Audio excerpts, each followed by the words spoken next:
आगे कावन साबुन से नहाही करे का जिला चतरा जाही गे करे का जिला चतरा जाही।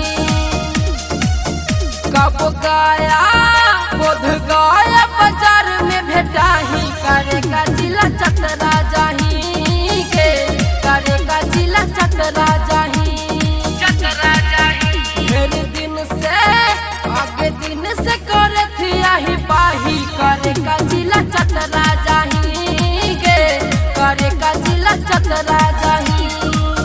आगे बताओ ना गे करे का जिला चतरा जाही गे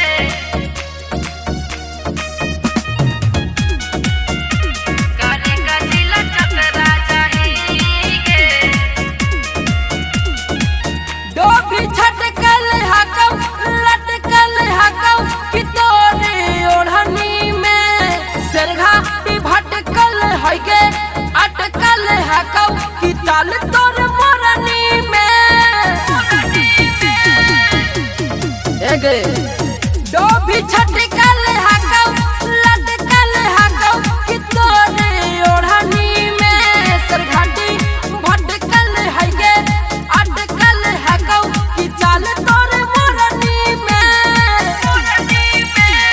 सुधरल आगे सुधरल घर के बुझाही करे का जिला चतरा जाही गे करे का जिला चतरा जाही चतरा जाही। कब गया बोध गया बाजार में भेटाही करे का जिला चतरा जाही गे करे का जिला चतरा जाही चतरा जाही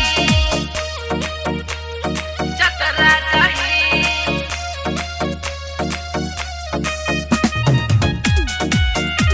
करे का जिला चतरा जाही गे चतरा जाही। गनी हंटर गंज घूमे आके करा के चूमे तुसे हुआ बात देनी सरगम अदिल राजा के कहे छोड़ी डांट देनी कहे छोड़ी डांट देनी।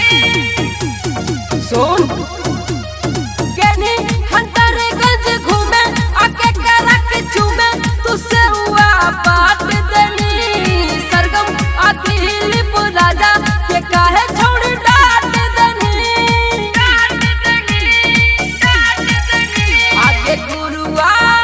आगे गुरुआ गुड़ारू में तू खाही करे का जिला चतरा जाही गे करे का जिला चतरा जाही चतरा जाही। ढेर दिन से बड़ी दिन से करे थी आही पाही करे का जिला चतरा जाही गे करे का जिला चतरा जाही चतरा जाही।